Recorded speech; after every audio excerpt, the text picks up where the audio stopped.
Bendito seja o Senhor, bendito o seu nome, Ele é exaltado, Ele é Senhor. Hoje é o dia, meu irmão, de nós declararmos em alto e bom som: Ele está vivo, venceu a morte, venceu as torturas da vida, assim como um dia eu e você também venceremos.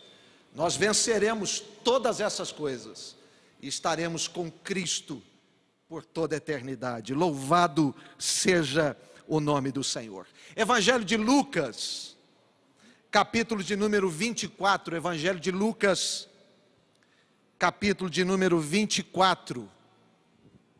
Eu quero ler com você a parte B e final do verso de número 5, apenas para tomarmos por base para esse tempo nosso aqui. Evangelho de Lucas, capítulo 24, verso 5, parte B final. Se você está com a sua Bíblia, seu celular, seu tablet aí aberto, observe comigo as Escrituras. Diz assim a palavra do Senhor: por que procurais o vivo dentre os mortos? Vou repetir a pergunta: por que procurais o vivo dentre os mortos? Eu não sei se a sua percepção chega a esse ponto, mas é interessante pensarmos que nós somos um povo que tem uma mensagem de esperança. Nós somos o povo que tem a mensagem da vida. Nós somos o povo que carregamos conosco a palavra do nosso Senhor dizendo: eu os perdoei e vos dei vida abundante. Mas parece-me que essa mensagem não é suficiente para gerar em nós uma vida contínua. Nós ainda procuramos no meio dos mortos aquele que está vivo. Por que eu estou dizendo isso? Porque é muito comum percebermos em algum momento, em algum instante, em algum estágio da nossa vida e da nossa existência, o fato de perdermos o sentido não só das declarações do Cristo, mas principalmente da sua vida. O contexto aqui, desse texto, refere-se a mulheres que vão ao sepulcro chorar pela morte de Jesus. Cada uma delas trazendo consigo os seus presentes, os seus adornos, mas o Senhor, na verdade, foi constituído Rei e Senhor, não para receber presentes em morte, mas em vida. Lembra você do texto bíblico que vai relatar que quando o Senhor nasce numa manjedoura desprezada, 3 reis saem do seu lugar e vão trazer para ele presentes. E esses presentes têm uma conotação do reconhecimento de quem ele era: sacerdote, rei, senhor. Agora, 3 mulheres que caminharam debaixo de uma palavra, 3 mulheres que caminharam debaixo de uma vida poderosa, trazem para um sepulcro, achando que encontrariam lá o corpo daquele que disse que nem a morte poderia detê-lo. Muitas vezes para nós esse é o sentido. Vivemos uma Páscoa às vezes, pensativos, não na história do Cristo que está vivo, mas querendo celebrar alguém que está morto. Quem sabe agora, nesse exato momento, Cristo precisa ressurgir na sua vida e na sua história. Eu falo com você que está, quem sabe, passando processos depressivos. Para você que agora está em casa, cobrindo a cabeça, achando que o mundo acabou, que tudo parou, eu vim aqui para dizer para você: escute, o Cristo que está vivo não termina uma história da humanidade desse jeito. A coroa não é das tribulações, a coroa não é do diabo, a coroa não é dos problemas. Quando o Senhor Jesus voltar, o texto bíblico diz: Ele voltará em glória, não é em ruína. Não é em ruína. O que acontece nesse texto é o que acontece muitas vezes conosco. Estamos com Cristo, mas não o conhecemos. não sabemos do seu poder, da sua glória que é eterna. As mulheres vão a esse sepulcro, procurar entre os mortos aquele que está vivo. Quais são as prerrogativas de quem procura gente viva no lugar de gente morta? Quais são as prerrogativas? Primeiro, achar que este a quem você procura está sujeito, está submisso às intempéries, às situações, às causas, os motivos, os processos, os vírus, as pandemias, as dificuldades. Não, não, não. Eu e você estamos. Eu e você padecemos. Mas aquele a quem cremos e depositamos a nossa esperança e a certeza de que mesmo que morramos, Ele irá nos ressuscitar, Ele não está à mercê de nenhuma dessas coisas. Por que nós celebramos a Páscoa? Não celebramos a Páscoa como na mentalidade judaica ou hebraica. Nós não celebramos a Páscoa para nos lembrar do sofrimento. Nós celebramos a Páscoa para nos lembrar da esperança. É diferente. Jesus virou a chave nessa história chamada Páscoa. Se antes as ervas amargas servidas naquela mesa eram para lembrar as lutas, as dificuldades, os açoites, tanta gente que morreu, tanta gente que pereceu pelos algozes da vida, Jesus agora vem dizer: não, a Páscoa é para lembrar que todos aqueles que creram no Senhor foram perdoados, foram libertos, tiveram as suas vestes limpas e agora têm uma certeza celestial: um dia nós estaremos na eternidade com Ele. Ele vira o sentido da Páscoa.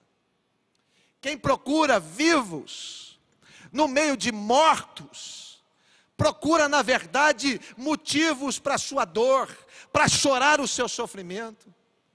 Aquelas mulheres vão para trazer lágrimas. Aquelas mulheres vão para trazer desespero, desesperança. Mas quando chegam lá, um dos textos mais maravilhosos que eu conheço, relatando esta ida dessas mulheres, é o que está no Evangelho de João. Quando eles chegam lá, um homem se apresenta e diz a elas: por que vocês estão aqui? Não lembram que o Cristo disse que não estaria mais? E uma delas, achando que aquele homem era o jardineiro, quem cuidava do sepulcro, quem limpava as coisas, quem preparava as coisas, quem estava ali só para enterrar. Graças a Deus, Jesus não veio a este mundo para enterrar pessoas, Jesus veio a este mundo para salvar e dar vida, meu irmão. Quando elas estão ali perplexas, achando que aquele homem é apenas alguém que está cuidando, que está vendo o processo de um corpo morto, elas se viram de frente para o túmulo, e aquele homem faz apenas um chamado: Maria, Maria, Maria. Quem sabe hoje o Senhor Jesus chama José, Antônio, Pedro, Leandro, Patrícia, Márcia. Diz o texto que quando Maria escuta a voz do Senhor chamando o seu nome, ela se vira e diz: Rabone, mestre. Ninguém que ouve a voz do Todo-Poderoso, que está vivo, continua achando que a morte venceu. Quando a voz daquele que é poderoso brada na nossa vida, nós sabemos: a vida venceu a morte. Essa é a expressão. A Páscoa, na verdade, é para os vivos. A Páscoa não é para os mortos.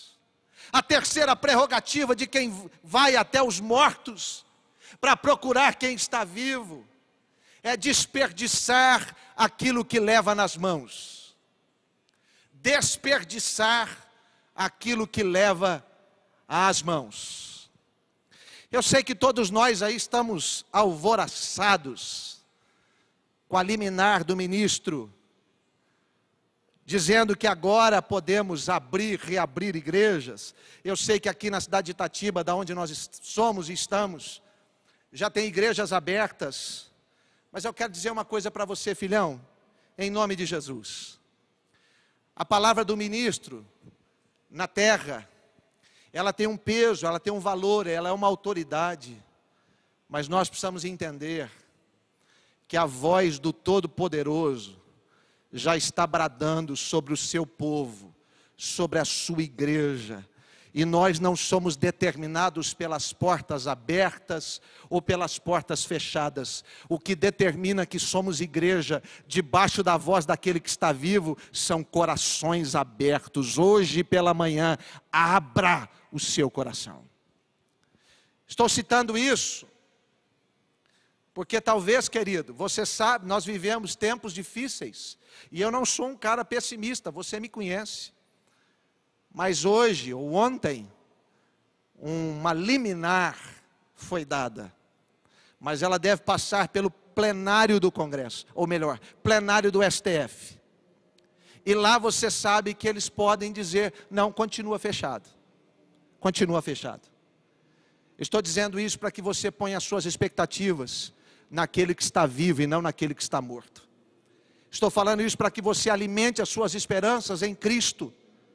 E mesmo que a gente tenha que continuar fechado por algum tempo, Ele continua sendo Deus da nossa vida. Mesmo que a igreja em algum momento seja ainda impedida de voltar presencialmente, eu quero te lembrar, o sepulcro está vazio, meu irmão. Está vivo. Ele está vivo. A prerrogativa que eu disse, daqueles que vão procurar vivos no meio dos mortos, é levar consigo coisas que não podem ser entregues mais. Deixa eu dizer uma coisa para você, meu filho, no meio dessa pandemia, não procure no meio dos mortos aquele que está vivo. Eu vejo gente às vezes diminuindo a sua fé não é moldada, nivelada, sintonizada pelas pandemias ou percalços da sua vida, a sua fé é nivelada pelo Todo-Poderoso, meu irmão. É isso que a gente deveria pensar. A minha fé não é baseada nas coisas que eu passo. Tem muita gente que baseou a sua fé nas circunstâncias e situações, por isso que agora está sem fé, por isso que agora está abatido, cabisbaixo. Eu disse isso esses dias, numa das lives. Tem gente que o Covid não passou nem perto da sua casa, mas já está vivendo como um morto, como um sentenciado. Cadê você, meu filho? Cadê você, meu filho? Agora não é momento de se esconder.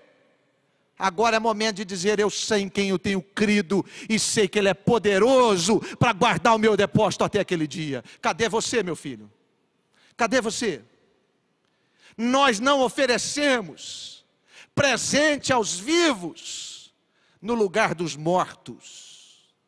Olha que coisa maravilhosa. Eu disse para você, o presente entregado por aqueles reis não só foi recebido, como foi utilizado. Os presentes dados por aqueles reis ao Senhor foram usados. Mas o presente daquelas mulheres, dentro daquele sepulcro, não foram nem recebidos pelo Senhor. O que trouxeram? Ungüentos, faixas, flores. Jesus não é dessas coisas. Jesus não é dessas coisas. Jesus é da vida. Jesus é da vida. Sua adoração não é baseado nos elementos que permitam que você cultue ou celebre aquele que morreu. Mas os elementos que estão em você, dados por Deus, celebram aquele que está vivo. Eu quero te dar essa palavra aqui. Eu não sei aonde você se encontra e em que situação você está, mas quem está aí agora, do seu lado, seja num hospital, na sua casa, em qualquer lugar, quem está aí do seu lado não está morto, ele está vivo e ele tem poder para mudar tudo. Essas mulheres vão ao lugar errado. Essas mulheres não fazem jus às informações que receberam. O texto vai dizer, a partir do verso 6, a expressão do anjo: ele não está aqui, mas ressuscitou. E ele diz: lembrai-vos, como ele vos falou, estando ainda na Galileia, dizendo, verso 7, o Filho do Homem deve ser entregue nas mãos dos homens pecadores, e ser crucificado, e ao terceiro dia ressuscitar. Quem disse isso? Quem disse isso? Não foi a Rede Globo, meu irmão. A Rede Globo não anuncia vida.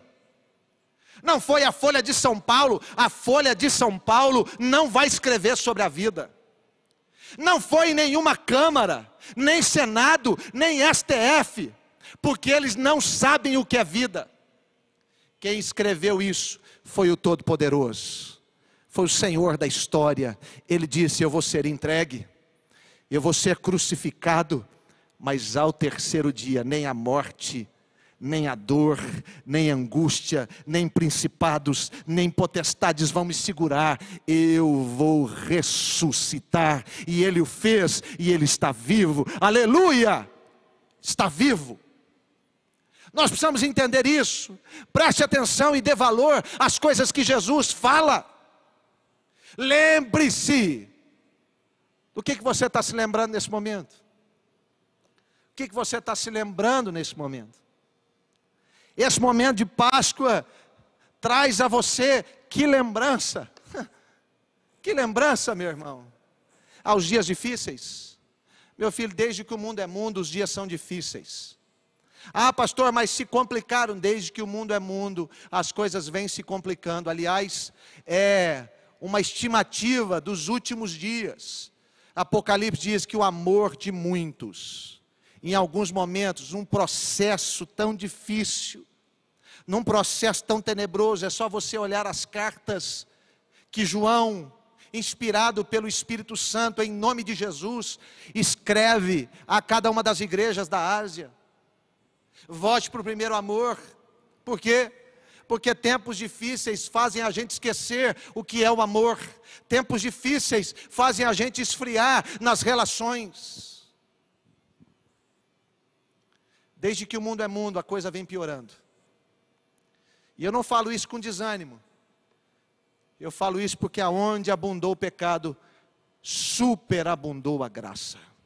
Como é que Jesus vem? Na plenitude dos tempos. Você sabe o que significa isso? O ápice da história foi marcado pela vinda daquele que venceu a morte, venceu o inferno, venceu tudo, por amor a você e por amor a mim. Daí para frente, querido, nós começamos a viver a nossa vida regados e baseados pelo amor e pela convicção, pela certeza e pela esperança de que o nosso Redentor não está morto, mas Ele está vivo. É interessante, eu quero abrir esse parênteses aqui e dizer isso a você. Nós precisamos aprender na nossa caminhada a lembrar das coisas, lembrar daquilo que nos foi pregado, lembrar daquilo que nos foi ensinado. Eu fico perplexo, você que está me assistindo aí, eu fico perplexo de ver gente que está aqui conosco há mais de 10 anos, que recebia semanalmente uma palavra de Deus, de vida, de graça, e agora parece que se esquece de tudo isso para viver uma vida de terror, uma vida de ruína, uma vida de lástima. Eu fico preocupado. Aliás, a minha preocupação baseia-se pelo fato de que muitas vezes estamos aqui, mas não estamos. Vamos à igreja, mas não vamos. Sentamos para cultuar, mas não cultuamos. Dissemos que vamos adorar, mas não adoramos. Por quê? Porque nós não sabemos lidar com coisas que Jesus disse que seria, primeiro, passível de cada ser humano. Segundo, de que Ele estaria no controle, nós não precisaríamos desesperar a nossa alma. Ele olha para os seus discípulos, no capítulo 14 de João, E ele dá uma palavra que você já escutou aqui, cada pastor em algum momento, citar esse texto bíblico, do verso 1, não se turbe o vosso coração, credes em Deus, credes também em mim, na casa do meu Pai há muitas moradas, se assim não fora, eu teria dito, pois vou preparar-vos lugar, e quando eu for e vos preparar lugar, eu voltarei, para que aonde eu esteja, estejais vós também. Tem gente que sentou essas cadeiras aqui várias vezes e vários anos, e agora está desesperada, agora está sem esperança. Desculpe minha expressão, mas eu tenho que dizer isso exatamente na Páscoa, falando bobagem. Meu irmão, deixa eu dizer uma coisa para você, em nome de Jesus, pelo amor de Deus, volte os seus olhos às Escrituras, volte os seus olhos à palavra de Jesus, volte os seus olhos àquele que tem a palavra certa no momento certo. Quando o anjo diz, ele dá uma palavra para aquelas mulheres, lembrai-vos do que ele mesmo disse. O que Jesus disse? O que Jesus disse, meu santo varão? Varoa abençoada, o que Jesus disse? O que Jesus disse? O que ele está dizendo? O que ele está falando? O que ele nos envolveu com a sua graça e com o seu poder? O que ele está dizendo? Ele está dizendo, eu estou vivo, eu estou vivo, eu estou vivo. Aquele que está em Cristo é nova criatura, as coisas antigas passaram, tudo se fez novo.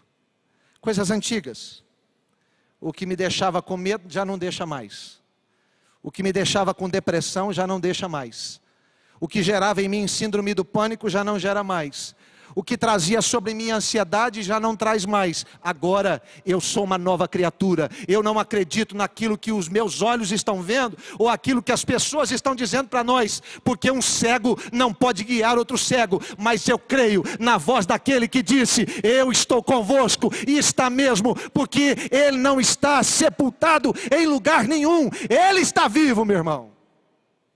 Essa é a certeza, essa é a convicção.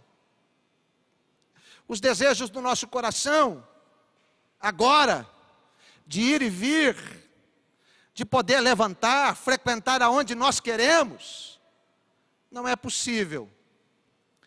Mas isso não significa que Cristo não pode ir aonde nós não vamos.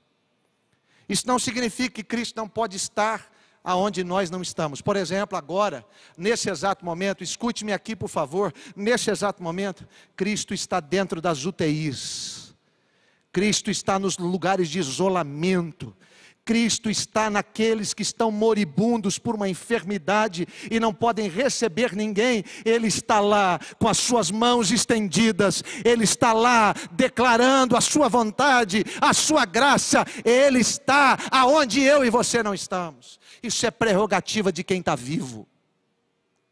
Ele pode ir e Ele também pode voltar. Aleluia, que coisa boa. Por fim,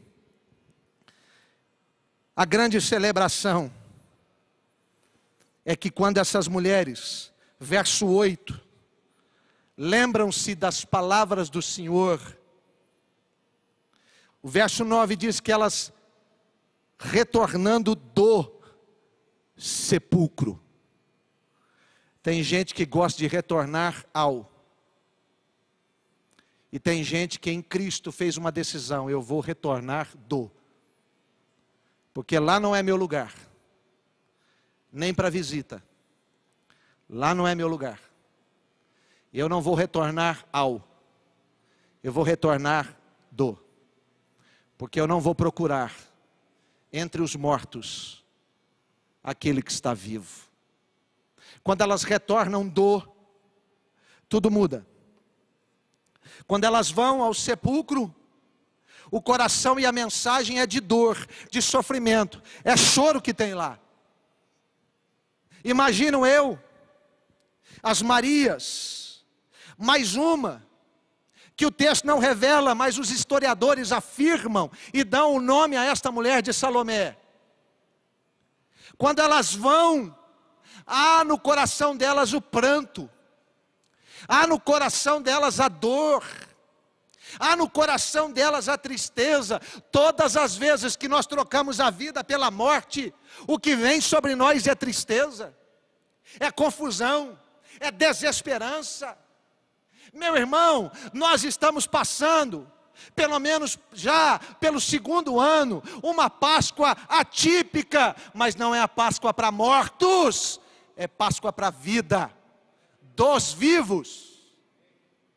Quando elas vão ao sepulcro, a única coisa que elas fazem é chorar sem esperança. Meu irmão, eu não quero ser insensível e não sou.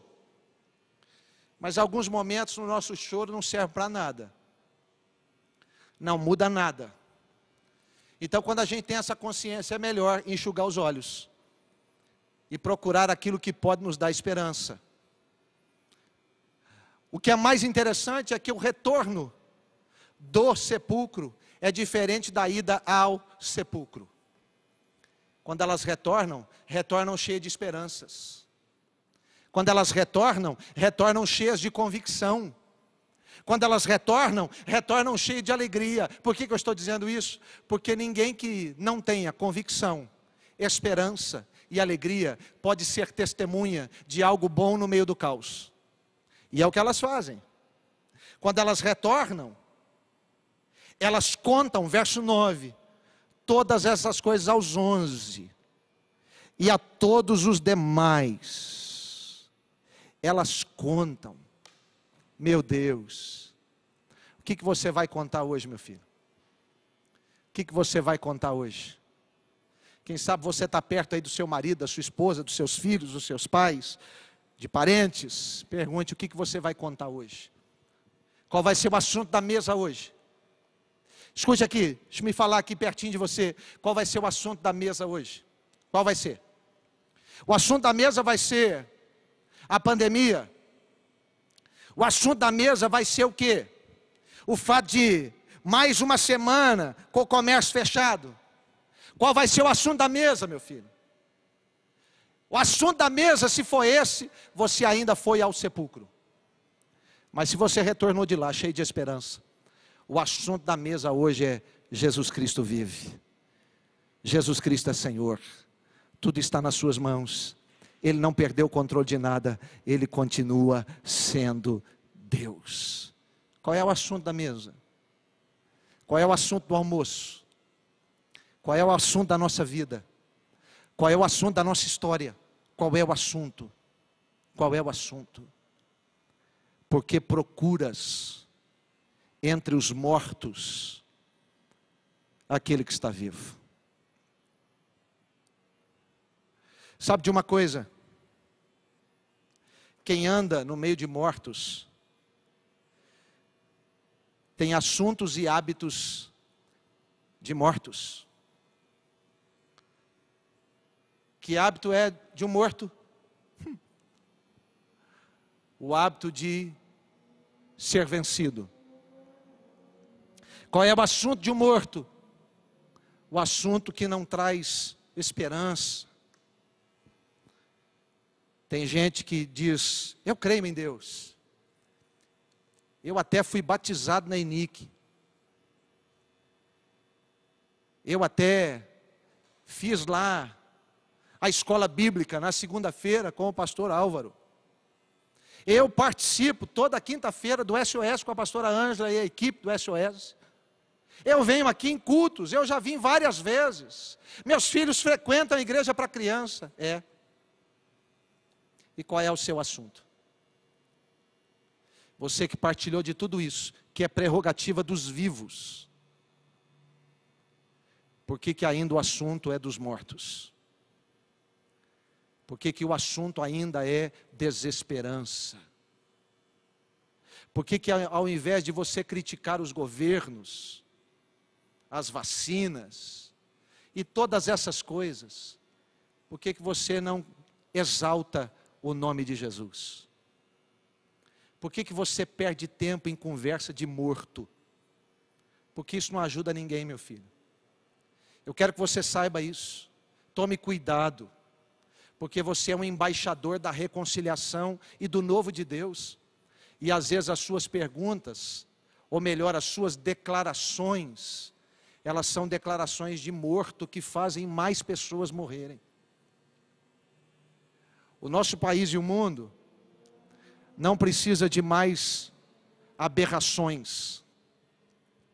O nosso país e o mundo não precisa mais de declarações infames. Nós precisamos de uma declaração que diga: Ele está vivo. Ele está vivo.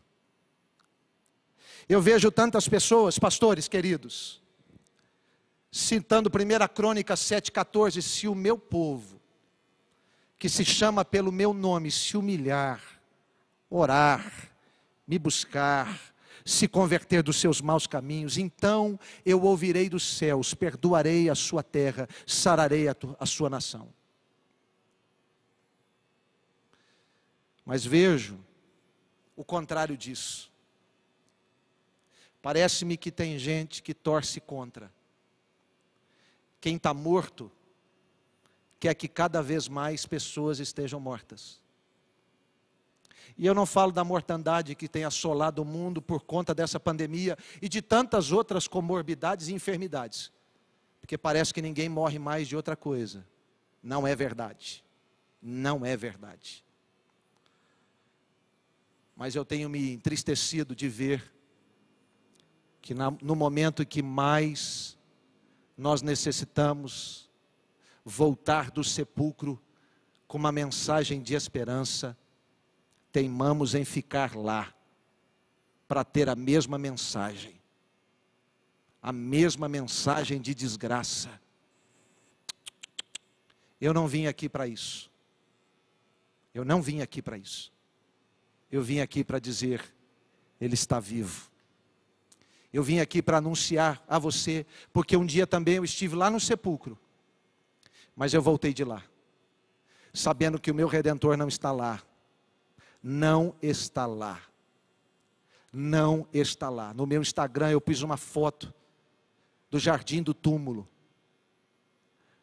Atrás da porta há um dizer: Ele não está aqui. Ele ressuscitou. Aquele túmulo continua vazio. Vai passar anos, décadas, eras, ele vai continuar vazio. Mas o nosso coração está cheio, porque Ele saiu de um sepulcro para viver dentro de nós e nos dar esperança. Esta é a nossa Páscoa, e é esta que eu quero declarar. Feliz Páscoa a você, porque o nosso Redentor está vivo. Feliz Páscoa a você, porque Ele vive e eu posso crer no amanhã. Feliz Páscoa a você, porque a mensagem continua viva. Ele vai vir nos buscar naquele dia. Feliz Páscoa para você, porque tudo isso que está acontecendo no mundo vai passar e a glória de Deus vai encher toda a terra. Feliz Páscoa a você, em nome de Jesus. Não é mensagem de desgraça, mas é mensagem de vida. Levante-se, levante-se, tome o seu caminho de volta. Seu lugar não é aí, cultuando os mortos. Seu lugar é celebrando os vivos. Ele está vivo. Bendito seja o nome do Senhor. Eu vou te dar alguns segundinhos, para que você agora se prepare, para que você pegue o seu pão, pegue o seu cálice, para que nós celebremos o nome do Senhor. Deus te abençoe. Até daqui a pouco.